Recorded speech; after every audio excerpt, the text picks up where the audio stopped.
అందరికీ నమస్తే, welcome back to Shri Sai tutorial. ఈరోజు న్యూస్ పేపర్స్లో వచ్చినటువంటి విద్యా ఉద్యోగానికి సంబంధించి చాలా ముఖ్యమైనటువంటి అంశాలు అయితే ఉన్నాయి. వాటన్నింటికి సంబంధించిన పూర్తి వివరాలను అయితే మనం క్లియర్గా తెలుసుకుందాం. తెలుసుకునే ముందు వీడియోని చూస్తున్నటువంటి ప్రతి ఒక్కరు కూడా తప్పకుండా లైక్ చేసేటువంటి ప్రయత్నం అయితే చేయండి. ఇలాంటి క్వాలిటీ అప్డేట్స్తో పాటు టెట్ డిఎస్సి ఇతర పోటీ పరీక్షలకు సంబంధించిన regular latest updates, free class guidance అనేటువంటిది కూడా మీరు పొందాలి అనుకుంటే ఈ వీడియో క్రింద ఉన్నటువంటి సబ్స్క్రైబ్ బటన్ క్లిక్ చేసుకొని పక్కనే ఉన్నటువంటి all notification bell icon click చేస్తే నేను చేసేటువంటి ప్రతి వీడియో కూడా మీకు నోటిఫికేషన్ రూపంలోకి రావడం అనేటువంటి జరుగుతుంది. ఇక లేట్ చేయకుండా మన యొక్క మొదటి అంశాన్ని అయితే చూద్దాం. చూసే ముందు చాలా రకాల పోటీ పరీక్షలు అయినటువంటి టెట్ డిఎస్సి ఇతర పోటీ పరీక్షలు అయినటువంటి ఎఫ్బిఓ, కానిస్టేబుల్ లాంటి అన్ని నోటిఫికేషన్లు ఉపయోగకరంగా ఉండే విధంగా డైలీ కరెంట్ అఫైర్స్ అనేటువంటి మన గ్రూప్స్లో మీకు ఫ్రీగా షేర్ చేయడం అయితే జరుగుతుంది. ఆ నోటిఫికేషన్లకు సంబంధించి ఎప్పటికప్పుడు అప్డేట్స్, దాని తర్వాత ఫ్రీ మెటీరియల్ అంతా కూడా మీకు రెగ్యులర్గా మన గ్రూప్స్లో ఫ్రీగా షేర్ చేయడం అనేటువంటి జరుగుతూ ఉన్నది. ఇంకా ఎవరైనా మన గ్రూప్స్లో జాయిన్ అవ్వని వాళ్ళు ఈ వీడియో యొక్క టైటిల్ మీద క్లిక్ చేస్తే బ్లూ కలర్ లింక్స్ వస్తాయి, దానిపైన క్లిక్ చేసుకొని డైరెక్ట్గా జాయిన్ అవ్వండి. అదేవిధంగా కామెంట్ సెక్షన్లో కూడా మీకు ఈ లింక్ అనేటువంటి అందుబాటులో ఉంటుంది. అక్కడ నుంచి కూడా మీరు జాయిన్ చేసి ఈ ఫ్రీ కంటెంట్ అనేటువంటిది పొందడానికి అవకాశం అయితే ఉంటుంది. ఇక మొదటి అంశం చూసుకుంటే, ఇదేం టెట్ గురు బోధించే సబ్జెక్ట్ ఒకటి, టెట్ సిలబస్ మరొకటి, పరీక్ష విధానం పైన ఉపాధ్యాయుల అభ్యంతరం, డిఎస్సి తరహాలను నిర్వహించాలని డిమాండ్, ఇక్కడ సమీక్షకు కమిటీ వేయాలని విజ్ఞప్తి కూడా చేయడం అనేటువంటిది అయితే జరిగింది. అయితే ఇక్కడ ఈ నెల 21న ఉపాధ్యాయుల కోసం ప్రత్యేకంగా టెట్ నోటిఫికేషన్ అనేటువంటిది రానున్నది కాబట్టి ఆ నేపథ్యంలో ఈ రకమైనటువంటి అంశం అనేటువంటిది చర్చనీయాంశంగా మారింది. అయితే ఇక్కడ ఇది కేవలం ఉపాధ్యాయులకు మాత్రమే కాదండి, ఇక్కడ ఎవరైతే ప్రిపేర్ అయ్యేటువంటి అభ్యర్థులు ఉన్నారో వాళ్ళకు కూడా చాలా ఇబ్బందికరమైనటువంటి అంశం. పేపర్ 1 వాళ్ళకి ఎలాంటి ఇబ్బంది లేదు, వాళ్ళు చదివేటువంటి అంశాలు, వాళ్ళు బోధించేటువంటి అంశాలు కూడా ఒకటే రకంగా ఉంటాయి. దాని తర్వాత పేపర్ 2కి వస్తే కనుక ప్రత్యేకంగా లెక్కలు రాకనే మొక్కల వైపు వెళ్ళినటువంటి సైన్స్ వాళ్ళు కనుక చూసుకుంటే, టెట్ పేపర్ 2లో కనుక చూసుకుంటే వాళ్ళు మళ్ళీ మ్యాథ్స్ చేయాలంటే లెక్కలు 7కెళ్ళి వస్తాయి, స్కోర్ అనేటువంటిది 7కెళ్ళి పెరుగుతుంది అనేటువంటి అంశాన్ని అభ్యర్థులు అయితే జీర్ణించుకోలేకపోతున్నారు. దాని తర్వాత కనుక చూసుకుంటే నెక్స్ట్ లాంగ్వేజెస్ వాళ్ళకు పేపర్ 3 అనేటువంటిది ఏపీలో ఉంది. అదేవిధంగా ఇక్కడ కూడా పేపర్ 3 అనేటువంటిది ఉంటే కనుక వాళ్ళకు కూడా న్యాయం చేసినటువంటి వాళ్ళు అవుతారు. లేదంటే వాళ్ళు సైన్స్ అండ్ మ్యాథ్స్కి సంబంధించి పేపర్ 2 అనేటువంటిది రాసుకోవచ్చు, లేదంటే సోషల్ అనేటువంటిది రాసుకోవాల్సినటువంటి అవసరం ఉంది. కాబట్టి వాళ్ళకి సంబంధం లేని సబ్జెక్టు కాబట్టి అక్కడ స్కోర్ అనేటువంటిది చాలా ఇబ్బందికరంగా మారింది. కాబట్టి డిఎస్సికి ఏ రకంగా ఎవరి సబ్జెక్టు వాళ్ళకు ఉంటుందో అదే తరహాలో మనకి టెట్ అనేటువంటిది కూడా నిర్వహించాలి అనేటువంటి నేపథ్యంలో ఈ ఆర్టికల్ అనేటువంటిది అయితే ఇవ్వడం అనేటువంటిది జరిగింది. దీనికి సంబంధించినటువంటి సారాంశం అనేటువంటిది అదే. ఖచ్చితంగా ఇది నిరుద్యోగులకు కూడా న్యాయం చేసినటువంటి వాళ్ళు అవుతారు. కాబట్టి ప్రభుత్వం మళ్ళీ ఒకసారి సానుకూలంగా ఆలోచించి ఎవరి సబ్జెక్టు వాళ్ళకు పెడితే కనుక వాళ్ళకు మంచి స్కోర్ అనేటువంటి సాధించడానికి అవకాశం అయితే ఉంటుంది. ఇక టీజీపీఎస్సీ వచ్చినటువంటి డైట్ సీనియర్ లెక్చరర్లకు సంబంధించినటువంటి నియామక ప్రక్రియకు సంబంధించి అయితే అప్లికేషన్ తేదీ అనేటువంటిది చివరి తేదీ 29 అనేటువంటిది అయితే ఉంది. కాబట్టి లాస్ట్ వరకు చూడకుండా తొందరగా అప్లై చేసుకునే ప్రయత్నం అయితే చేయండి. ఇక అంగన్వాడీ ఉద్యోగాలకు సంబంధించి మనకు ఆదిలాబాద్ జిల్లాకు సంబంధించి నిజామాబాద్, కామారెడ్డి, మెదక్, సూర్యాపేట జిల్లాలో ప్రాసెస్ అనేటువంటి జరుగుతూ ఉన్నది. ఈ రెడ్ కలర్లో ఉన్నటువంటి వాటికి సంబంధించి ప్రాసెస్ అయిపోయింది. ఈ రెడ్, గ్రీన్ కాకుండా మిగిలినటువంటి కనుక చూసుకుంటే ఇంకా ప్రాసెస్ అనేటువంటిది మొదలు కావడానికి మనకు టైం అనేటువంటిది పడుతుంది. అతి త్వరలో వీటికి సంబంధించిన నోటిఫికేషన్లు కూడా వస్తాయి. ఖచ్చితంగా దానికి సంబంధించి రాగానే మీకు ఎప్పటికప్పుడు మన గ్రూప్స్లో కూడా షేర్ చేయడం అయితే జరుగుతుంది. ఇదే కాకుండా చాలా నోటిఫికేషన్లు, అదేవిధంగా కాంట్రాక్ట్ ఉద్యోగాలు, గురుకుల ఉద్యోగాలు, కేజీబీ ఉద్యోగాలకు సంబంధించిన సమాచారం కూడా పోస్ట్ చేయడం అయితే జరుగుతూ ఉన్నది. కాబట్టి ఇంకా మన ఛానల్ అనేటువంటిది అంటే వాట్సాప్ ఛానల్ ఉంది, వాట్సాప్ గ్రూప్స్ కూడా ఉన్నాయి. తప్పకుండా అందులో జాయిన్ చేసి ఈ అప్డేట్స్ అనేటువంటి పొందే ప్రయత్నం అయితే చేయండి. చివరి తేదీలు చూడండి, ఆదిలాబాద్ 20 జూలై, నిజామాబాద్ 23 జూలై, దాని తర్వాత కామారెడ్డి 25 జూలై, మెదక్ 24 జూలై, అదేవిధంగా సూర్యాపేట 24 జూలై వరకు మీరు అప్లై చేసుకోవచ్చు.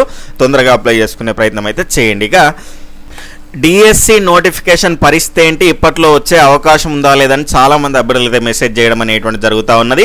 ఇప్పుడు ఉన్నటువంటి పరిస్థితుల దృష్ట్యా మొన్న కనుక చూసుకుంటే ప్రెస్ రిపోర్ట్ అనేటువంటి దానికి సంబంధించినటువంటి దానిలో భాగంగా రాష్ట్రంలో ఖాళీగా ఉన్న 15,000 టీచర్ పోస్టుల భర్తీకి వెంటనే నోటిఫికేషన్ జారీ చేయాలని డిఎడ్ బిఎడ్ పూర్తి చేసినటువంటి నిరుద్యోగులు డిమాండ్ చేశారు. మంగళవారం కనుక చూసుకుంటే ప్రెస్ క్లబ్లో పలువురు మాట్లాడడం అయితే జరిగింది.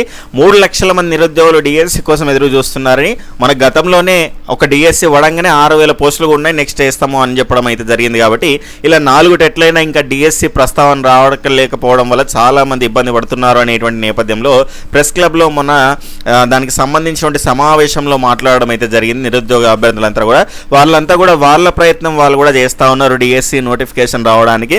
దాని తర్వాత ప్రజెంట్గా ఇప్పుడు ప్రధాన అడ్డంకిగా ఉన్నటువంటి అంశం ఏంటి అంటే రేషనలైజేషన్ ప్రక్రియ. ఖాళీలు చాలా ఉన్నాయండి. రేషనలైజేషన్ చేస్తే పోతుంది అనేటువంటిది ఏం లేదు. 2017లో మనకు నోటిఫికేషన్ వచ్చింది, దానికి ముందు కూడా 15లో జరిగింది, దాని తర్వాత 2021లో జరిగింది, దాని తర్వాత 2024లో డిఎస్సి రావడం అయితే జరిగింది. కాబట్టి దానివల్ల ఎలాంటి ఇబ్బంది లేదు. ప్రజెంట్ ఈ రేషనలైజేషన్ ప్రక్రియ అనేటువంటిది పూర్తి అయిన తర్వాతనే డిఎస్సి పైన మనకు పూర్తి క్లారిటీ రావడానికి అవకాశం అనేటువంటిది ఉన్నది. ప్రజెంట్ ఏ స్కూల్లో ఎంతమంది ఉన్నారో టీచర్లకు సంబంధించిన సమాచారం అంతా కూడా అన్ని మండలాల్లో అన్ని జిల్లాల్లో అడుగుతూ ఉన్నటువంటి సందర్భాన్ని కూడా చూస్తూ ఉన్నాం. కాబట్టి ఖాళీల సంఖ్య అనేటువంటిది స్పష్టంగా మనకు ఈ రేషనలైజేషన్ ప్రక్రియ అనేటువంటిది అయిపోయిన తర్వాత తెలుస్తుంది. దాని తర్వాత డిఎస్సి పైన నిర్ణయం తీసుకోవడానికి అవకాశం అనేటువంటిది అయితే ఉంటుంది. అయితే ఇక్కడ ప్రజెంట్ అయితే ఇప్పుడు ఎఫ్బిఓ కానిస్టేబుల్కి సంబంధించిన నోటిఫికేషన్లు అనేటువంటివి రానున్నాయి. మీకు అవకాశం ఉంటే కనుక వాటిపైన కూడా ఫోకస్ చేయండి. లేదు నాకు డిఎస్సిలో టీచర్ జాబ్ మాత్రమే కావాలనేటువంటి లక్ష్యం పెట్టుకుంటే మాత్రం సీరియస్గా ప్రిపేర్ అవ్వండి. ఎందుకంటే మొన్న జరిగిన టెట్ ఎగ్జామ్స్లో ఎవరైతే కంటిన్యూగా చదువుతున్నారో వాళ్ళ స్కోర్లు అనేటువంటి 130 అట్లా 130+ ఈ రకంగా స్కోర్ చేయడం అయితే జరిగింది. ఏదో అప్పటి మనం చదివి రాసిన వాళ్ళకు అదే స్కోర్ అనేటువంటి ఉంది, దానికంటే తక్కువనే రావడం జరిగింది. కాబట్టి ఇక చాలా అంశాలు ఉంటాయి. ఇంట్లో ఉన్నటువంటి ఆర్థిక పరిస్థితులు కానీ, ఏజ్ పెరగడం కానీ, ఇలాంటివన్నీ ఉంటాయి. అవన్నీ త్యాగం చేసి మనం నిలబడగలిగితేనే ప్రభుత్వ ఉద్యోగం అనేటువంటి సంపాదించడం అనేటువంటి జరుగుతుంది. రాబోయేటువంటి కాలాల్లో కనుక చూసుకుంటే నోటిఫికేషన్ల సంఖ్య, పోస్టుల సంఖ్య అనేటువంటి తగ్గుతూ ఉన్నది, పోటీ అనేటువంటి పెరుగుతూ ఉన్నది. కాబట్టి ఆ పోటీని తట్టుకోవాలంటే నిరంతరంగా మనం ప్రిపేర్ కావాల్సినటువంటి అవసరం అనేటువంటిది ఉంటుంది. స్ట్రగుల్ అనేటువంటిది ఉంటుంది, ఉండదు అనట్లేదు. మీరు పార్ట్ టైం ఉద్యోగాలు ఇవన్నీ కూడా చేసుకుంటూ అయినా కూడా రోజు ఒక 4 గంటలన్నా మీరు ఈ నోటిఫికేషన్ పైన అంటే డిఎస్సి నోటిఫికేషన్ పైన పెడితే మాత్రం ఖచ్చితంగా మీరు సక్సెస్ అనేటువంటి అవ్వడం అనేటువంటి జరుగుతుంది. నోటిఫికేషన్ అనేటువంటిది ఖచ్చితంగా ఉంటుంది. ఈ ప్రక్రియ అనేటువంటి పూర్తి అయిన తర్వాత మనకు ఖాళీల సంఖ్య తెలిసిన తర్వాత మాత్రం దీనిపైన ముందుకు స్టెప్ అనేటువంటిది వేయడానికి ప్రభుత్వం అవకాశం అనేటువంటిది అయితే ఉంటుంది. ఇక నెక్స్ట్ కేజీబీవీలో అతిథి అధ్యాపకులకు సంబంధించినటువంటి దరఖాస్తుల ఆహ్వానం. కన్నెపల్లి మండలం ఉమ్మడి ఆదిలాబాద్కి సంబంధించినటువంటి కేజీబీవీలో జూనియర్ కళాశాల బాలికల వసతి గృహం నందు నూతనంగా మంజూరైనటువంటి ఎంపీసీ గ్రూప్లో ఆంగ్ల మాధ్యమంలో గణితం బోధించేందుకు ఎంఎస్సి మ్యాథ్స్ బీఈడీ టెట్ అర్హత కలిగినటువంటి మహిళా అతిథి అధ్యాపకురాలు అయితే కావాలని స్పెషల్ ఆఫీసర్ ముంజం పద్మ పత్రిక ప్రకటనలో తెలిపారు. ఎంపికలో ఇంగ్లీష్ మీడియం చదివిన వారికి మొదటి ప్రాధాన్యత అయితే ఉంటుంది. 18 నుంచి 19 వరకు అంటే ఇవ్వాలి చివరి తేదీ. వారికి సంబంధించిన ధృవపత్రాలతో దరఖాస్తు చేసుకోవాలి. ఇక్కడ నంబర్లు కూడా ఇచ్చారు. ఏమైనా డౌట్ ఉంటే మీరు కాల్ చేసి పూర్తి సమాచారం అయితే తెలుసుకోవచ్చు. ఈ రోజే చివరి తేదీ అయితే ఉంది, చూసుకునే ప్రయత్నం అయితే చేయండి. అతి త్వరలో మన కండక్టర్లకు సంబంధించిన నోటిఫికేషన్ కూడా రావడం అయితే జరుగుతూ ఉన్నది. ఇక్కడ దీనికి సంబంధించి ఇక్కడ financial and chief accounts officer ఆమోదంతో ఎండి నాగిరెడ్డి పొడిగింపు అనేటువంటి దానికైతే ఇచ్చారు. కాబట్టి ఇక్కడ దీనికి సంబంధించినటువంటి హైదరాబాద్, సికింద్రాబాద్, వరంగల్, మెదక్, మహబూబ్ నగర్, నల్గొండ, కరీంనగర్, నిజామాబాద్ ఈ రీజియన్లో ఉన్నటువంటి వాటికి సంబంధించి అతి త్వరలో మనకు ఈ ప్రాసెస్ అనేటువంటి స్టార్ట్ అవుతుంది. స్టార్ట్ కాగానే మీకు దీనికి సంబంధించిన పూర్తి సమాచారం అయితే అందిస్తాను.